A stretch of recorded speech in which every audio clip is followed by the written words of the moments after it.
Well, howdy folks, my name's Buck Buckner, and welcome to In the Bunker with Buck Buckner. And I'm gonna be honest here, I'm completely freaked out.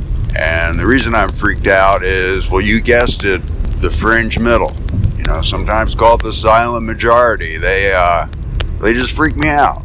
This could be attributed to my childhood. It was kind of always very... My parents, they were constantly kind of bickering about, you know, my father was a very liberal-leaning fellow, and my mother was a staunch conservative, and they just, the twain never did meet, as the famous saying goes, and there was a lot of bickering. I just grew up with this constant noise around me, and there was also we grew up close to a area that there was always a racket outside, and then there's a major kind of intersection, so it was always noisy. So I eventually moved to my bunker. My bunker, I just needed to maybe get away from the fringe middle, but then in the bunker it's very quiet, and it reminds me a little bit of the silent majority, and that's why I started this broadcast from my bunker, inside the bunker with Buck Buckner. And today, what do I talk about? Well, I talk about any number of things, many very philosophical. And today I wanted to talk about the passage of time. Think about it, folks. You often think that there's a past, a present, and the future. And I've done quite a bit of thinking about this. And it's pretty revolutionary. And I might have a guest on about this, but there's a thought that only the present exists. But really, is that the way to quantify time? I mean, the past, the present, and the future may be a better way to think about it. And there's a lot of physicists who are talking about this. And they often talk about it. Where do they talk about it? Think this through with me. Is at lunch, right? So think about it. At lunch is where you get all your good conversations. And what came before lunch was breakfast. And what comes after lunch is, well, I'm not counting the snack, a midday snack. So that's a little bit of a wrinkle. And we'll get to that in a different pod. But the correct answer is dinner. So really you can divide time into lunch, and then the breakfast that came before, and the dinner that comes after. And I say lunch because lunch is really where you are in the middle of the day, and it's really where you're in the present. Recently, so along these lines, there's a question, you know, does time exist? And I always say, well, does lunch exist? And I would say it does, and it's often very delicious. It's a very delicious lunch. But can you stop time? And I would say no, probably not. But while you're eating lunch, you kind of lose track of time, and that's not coincidental. And that's called the present. And the present is constantly kind of expanding and contracting. Dilating is kind of the technical term they use. It depends really on who you're eating with and how good the food is, and quite frankly, how big the meal is. If it's a very big meal, then the present of eating lunch is going to take longer. Well, recently I had to go on a little bit of a diet, and I decided to just eat lunch, really. I thought I could make it through the morning, and then I really didn't. If I had a big enough lunch, and I wouldn't need supper. And originally, I thought, well, okay, I'm going to eat a third as much. But what happened was, over time, I was basically taking my breakfast and kind of combining it with lunch, and then also adding in my dinner. So I was eating the same amount of food, but I was eating it all at once. And that didn't help me lose weight, really. And I got very full afterwards, to the point that I needed to take a nap. That was not a good thing, and it kind of ruined my productivity. But here's the catch. It kind of warped the space-time continuum in a way because they were missing hours. So really the traditional lunch in the present, and then breakfast before, and supper, or some people call it dinner, after. Now, we're not going to go into the midday snack. The midday snack is vital. It's actually one of my favorite meals. I enjoy a midday snack even sometimes more than lunch, and that's variable. I hope this is making sense, and I do think it is, because it's very practical. It's very practical, and I think it illuminates the reality of time. Now, let's look at let's take a campfire break, and we'll be right back, and we'll talk more about this topic. And let me tell you, folks, I'm freaked out, but I'm a little less freaked out because you're here listening to me. This is Buck Buckner in the bunker with Buck Buckner, and we'll be right back after this message. Have you ever had a beloved pen that just wrote perfectly? And then lo and behold, somebody came by and borrowed it and never gave it back? And for the rest of the day, you searched longingly for that pen, only to turn up empty-handed, thereby wasting time and causing psychological harm? And how many times has this happened in your life? Well, rest assured, you're not alone, and we're here to help. Uncle and Uncle.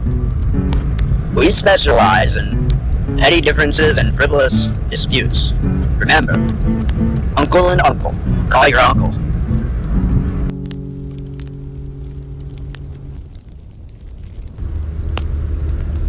Well, welcome back, folks. This is Buck Buckner from In the Bunker, and I'm a little less freaked out because I'm talking to you, and we're talking about time, the present, the past, and the future, and does it exist? If you're just tuning in now, you missed a great deal, I'll have you know, and you'll probably have to go back and listen to the first episode, and possibly listen to it many times.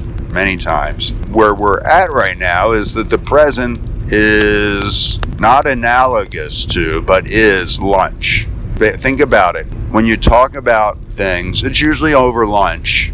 And within the realm of lunch, you could think of as the present, it's a boundless time period. It's a boundless area of being. And you could eat lunch for 15 minutes, and that's arbitrary, or an hour and 15 minutes. And you'd think of it just as being the present. You wouldn't say, oh, that was early lunch, and then I had late lunch. No, you remember it as lunch. When you're in it, it's just lunch. You eat it until all the food's gone. And if you're eating with someone and they have food too, but they're not eating, you might eat their food as well. So you just eat until all the food is gone, and that's obvious.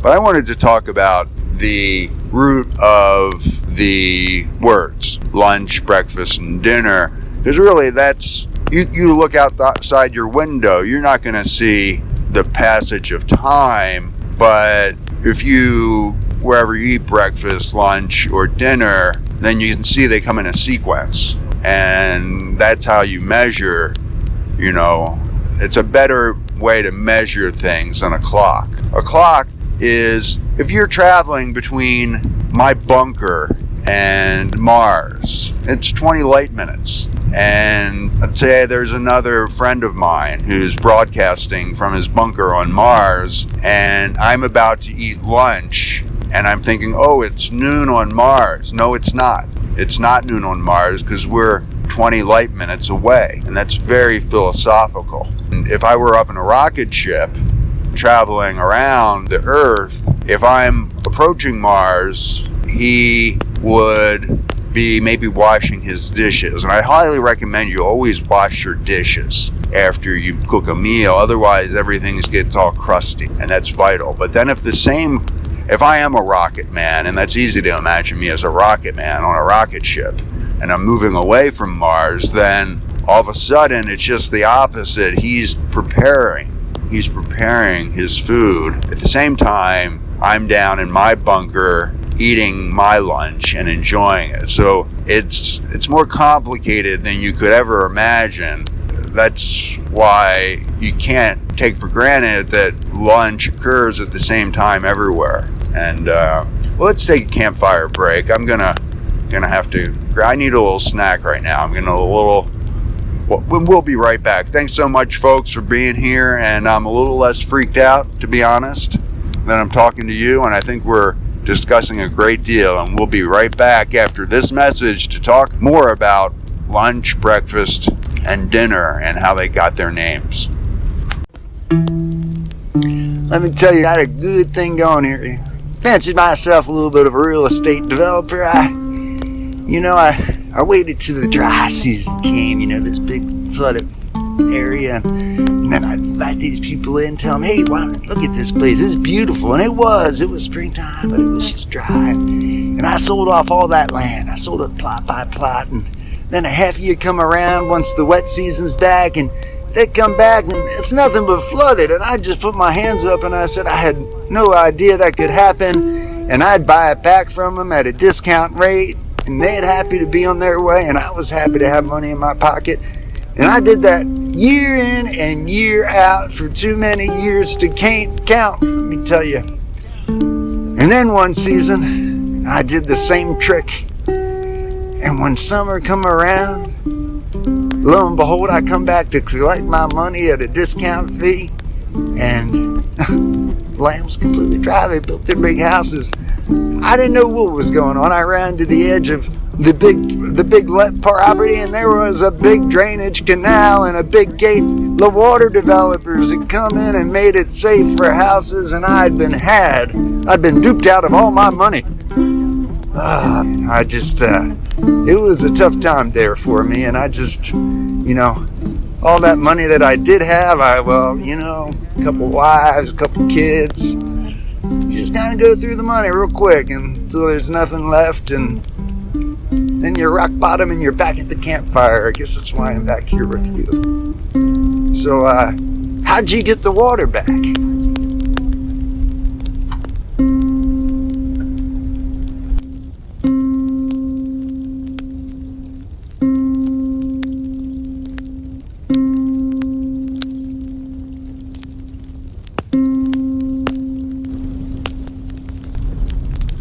Welcome back, folks. This is Buck Buckner from In the Bunker, and I'm freaked out.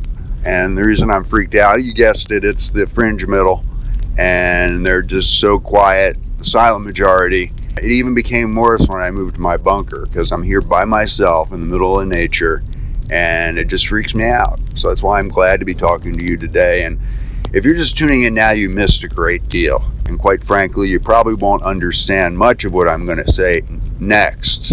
So I highly encourage you to immediately leave and go to the previous episodes and study them thoroughly. So I wanted to talk about the origin of the words breakfast and lunch and dinner. Breakfast, let's think about that. The reason this came to me is it occurred to me that I needed to lose some weight, and the best way to do that was to combine one meal. I thought I enjoy lunch the most, because that's really, if I eat all my breakfast, all my food right in the morning, then I won't have anything to eat for the rest of the day, and really nothing to look forward to. And that would be terrible. That would make me sad. If I just ate a dinner, that would be too long to wait. And all I would be thinking about all day was eating the dinner. I wouldn't be able to do anything else. So I decided, why don't I eat a lunch? A lunch would be the best thing to do, and I focused on just eating a lunch. That was a revelation, and I enjoyed that very much until it occurred to me that I did also miss breakfast and dinner. But I didn't want to break my diet, the success of my diet principle. Therefore, I decided to have breakfast also, but call that lunch. Call that an early lunch. And then I had my midday lunch, and then dinner came, and I decided to call that late lunch. So what I really did was I expanded the present. I expanded the definition, if you will, of lunch, but in a way, I kind of warped the space-time continuum. Because normally you think, oh, you have breakfast, then lunch, then dinner, and that occurs over the course of the day. But no, I changed it that all I was eating was lunch. So that paused time. That's very philosophical. And because I was eating, 3 meals, although calling them lunch, early lunch, mid-lunch, and late lunch, it did not necessarily result in a good weight loss methodology, but it was very important to maintain my diet that way. Well, there you have it, folks. I think this is a good time. I'm getting a nod from my producers that we should be taking a campfire break here. So this is Buck Buckner in the bunker. We'll be right back after this message with a kind of a deep dive, a very deep dive into what the terms lunch, breakfast, and dinner come from. Even though I'm eating now 3 lunches and I've kind of disavowed the term breakfast and dinner, you have to first understand what you're disavowing, where the terms come from, and that's what we're going to discuss next. So we'll be right back. Thanks for tuning in to Buck Buckner in the bunker. And we'll be right back after this message. His ancestors trace back to the Mongolian plain and passed through the Nordic Sea. And after that, quite frankly, we lose track. His mother was a mermaid at Crystal Clear Spring. Well, before the spring was polluted by nearby cattle. And his father was an 8th generation timberman turned rancher turned land developer. While other candidates are making empty promises on TV, Bert Silver is making deals in late night smoky boiler rooms and winning hard-fought negotiations at the card table, where when the chips are down, he bets on himself and doubles down, where the real work gets done. It's a new dawn with Bert Silver, 'cause he stayed up to see it himself. Bert Silver. I'm Bert Silver, and I approve of this message. Paid for by Bert Silver's gambling earnings.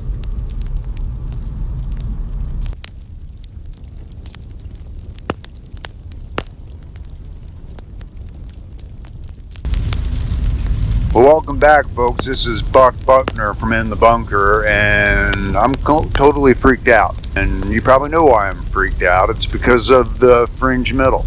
And specifically, that's why I'm in my bunker. I have solace in my bunker, but it gets kind of quiet here. And it makes me think that the fringe middle, the silent majority, is plotting things against me. But nonetheless, I'm in the bunker, and I'm actually enjoying a snack right now because I'm so freaked out. Usually I'm just sticking to lunch, but I decided to have a snack because a snack is comfort food. But before we get too far into that, I wanted to talk about how the names breakfast, lunch, and dinner how they were named, the taxonomy of those 3 words. And well, let's start with breakfast. Think about it, folks. If you really break it down, it's a compound word. Break and fast. It means you're taking a break to eat a meal, in this case breakfast, and then going very fast from there. And the reason you're going fast is because you took a break. Some people confuse it that your sleeping period was the break, and then you're eating something on the go. But no, not at all. Not at all. That's completely incorrect. The break in breakfast is actually when you're sitting down and you're eating the food. And you don't want to eat the food too fastly or too quickly, to use proper nomenclature, because you want to be able to move fast after you take the break of eating the food. So I hope that explains it. You probably, if you've never taken Latin, then I understand why you might not be familiar with the term. Well, moving on to lunch. Think about it, folks. This is an easy one, but we'll go through it anyhow. Why do they call it lunch? It's because Think about it, folks. What do you normally eat at lunch? That's right, lunch meats. Lunch meats, whether it's ham, turkey, bologna, salami, it's a lunch meat that you're primarily eating, and across the board, you can go anywhere, and that's what people eat is lunch meat during lunch, and over time that got shortened to just lunch. You know, people don't say, I'm going to go get some lunch meat. No, they say, I'm going to go and get some lunch. So there you have it. It's kind of it's a slang. It's kind of a food slang term, if you will. And then dinner. Think about this. Why do they call it dinner? Well, often you'll have dinner at a diner. And over time, people started to eat more and more at home when ovens and dishwashers became more commonplace. People decided, no, we don't have to go to the diner. We'll have diner at our house, but that didn't make sense. So they added another N, so it's dinner. And that was a super thing when it happened. And in the same way, that's why it's sometimes called supper, because it was so super eating dinner at home instead of a diner that the slang for it being kind of super was to then also add a P for supper. And that's kind of obvious, I think, when you think about it. So, well, there you have it, folks. That's where the terms breakfast, lunch, and dinner, and we could also go over snack. And, well, that term's a little more complicated. That would probably be its own radio program in itself. And it might even be multiple series. So we're not going to go over into snack, but I think we learned a great deal talking about the origin of breakfast, lunch, and dinner. Well, thanks so much for tuning in, folks, and we'll be right back after this campfire break. Have you ever stepped in a puddle and got your shoe and even your sock completely wet to the point that you're walking around for the rest of the day with that squishy sound in your shoe? And did that water cause physical damage and psychological harm and possibly cause you to slip, resulting in your pants and other apparel getting wet? Well, if so, at Uncle and Uncle, we're in your corner, where we specialize in petty differences and frivolous disputes. Folks, don't curse the puddle. Call your uncle. Uncle and Uncle. One Uncle. And remember, folks, it's just not one shoe and sock that got wet. They come as a pair. So keep that in mind and call your uncle.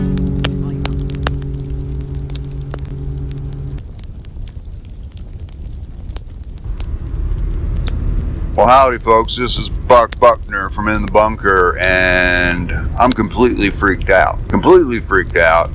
And you know the reason. The reason is the fringe middle. I call them the silent majority.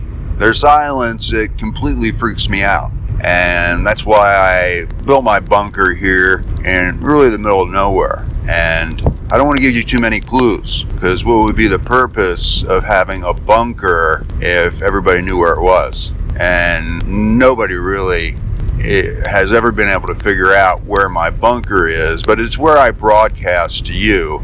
And what I love about my bunker is it affords me some level of protection from the silent majority, but at times I'll admit I get freaked out by the silence here at the bunker. It's quite quiet, really, and well, sometimes there's animal noises. And well, just the other day I was walking down to the creek and I saw a huge shadow, and I thought for a moment there I thought it was Sasquatch, scientific name, more common name, Bigfoot.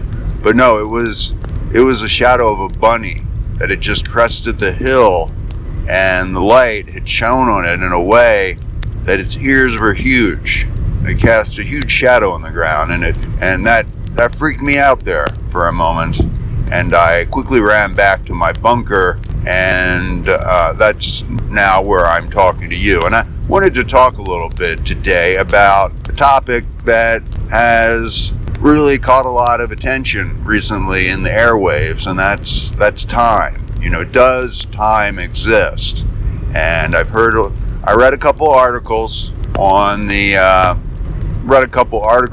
so I'm pretty well versed. I think I know what's going on in the topic, and I knew quite a bit about it already once I got to thinking about it. The passage of time, and it said, does time exist? And I thought, well, okay. I went to my clock on the wall and I stared at it for many, many hours. And I watched the hands kind of go around. The second hand went the fastest by far. And if I really kept an eagle eye, I could see the minute hand moving. That was very subtle. You had to be a little bit of a time expert to see that, but I did see it. On the hour hand, I sat down in a chair and I fell asleep, quite frankly. I studied it for so long, I kind of, and then when I woke up, I did notice it had moved. It made me think, did somebody break into my bunker? And I'm not accusing that bunny, because how could a bunny even adjust a clock? But the bunny was in the vicinity. And so it makes me think, did it move on its own, or did someone else move it and during my slumber?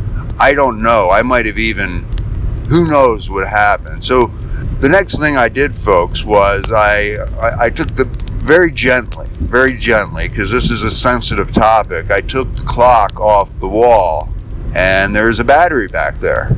And I took out the battery, and then I put the clock back on the wall, and time stopped. And it made me think about that article, and think about it, folks. If time really existed, would it need a battery to run? So from that standpoint, I don't know. And I don't want to say I do know, but what I'm trying to say is, how do we know time exists if you take the battery out and the clock isn't moving forward? And my answer to this is, that's where breakfast, lunch, and dinner comes in, Well, why don't we just take a break here? I think we've gone through a great deal, and we'll just take a campfire break, and we'll be back. This is Buck Buckner from In the Bunker, and I'm completely freaked out. You know why I'm freaked out, but I'm also freaked out because of this whole time thing. It's made a big splash in the news, and I'm getting to the bottom of it, and I think I'm solving it, quite frankly. So we'll be right back after this message. As he raised the American flag at the crack of dawn, Ranger Rusty thought it was just another day of being on duty at the remote visitor center in the liquid heart of an ancient cypress forest. And later that night, by truck at dusk, driving to a nearby campground to give a half-hour campfire talk. As he tied the rope at the base of the flag, Ranger Rusty thought it was just another day.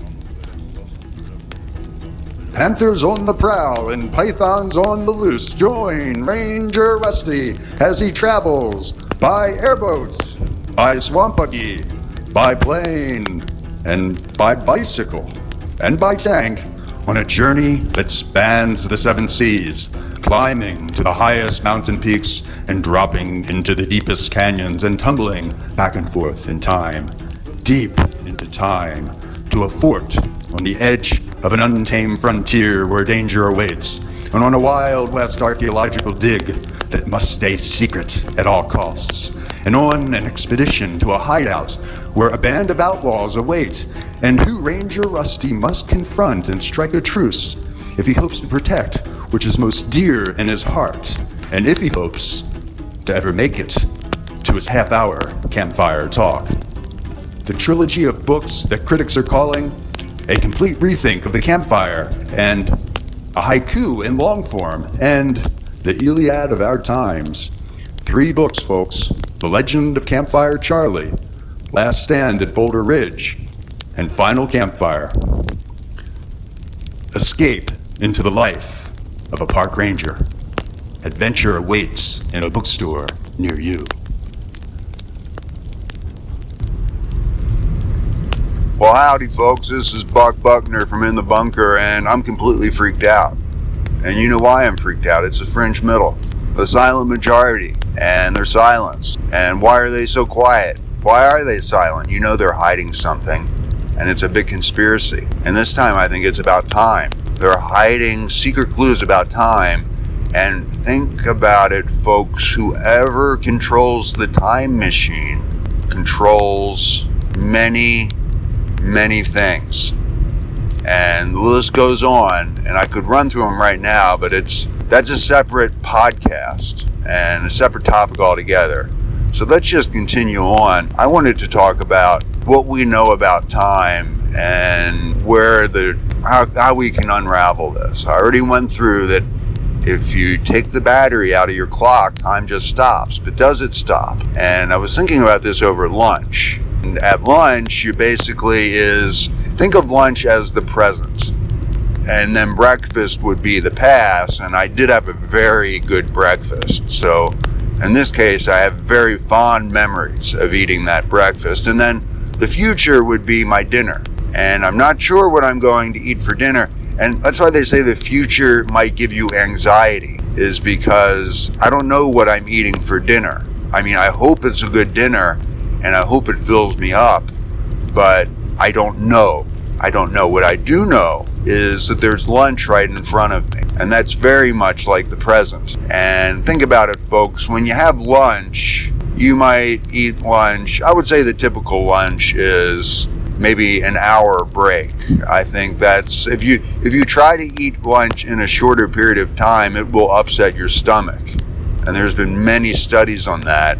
They've researched that. I've researched it, and I really don't care what the researchers say. It's an hour. And when you're eating your lunch, you don't say, oh, I'm early lunch, in the early part of lunch, and I've just entered the mid part, and then, it's late lunch. No, you don't say that. You're eating lunch, time stops, basically. That's what the present's all about.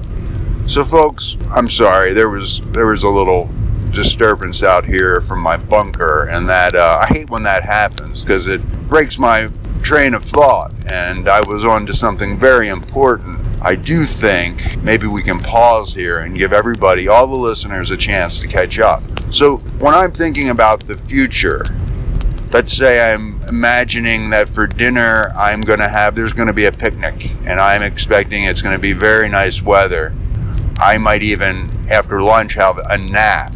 And during that nap, I might dream of this wonderful picnic with all this food. And at dinner, I do get quite hungry, so I would very much, that would be something I would highly anticipate. And then let's say I wake up from my nap, all of a sudden it's raining a little bit, and then I get a phone call and the picnic's canceled.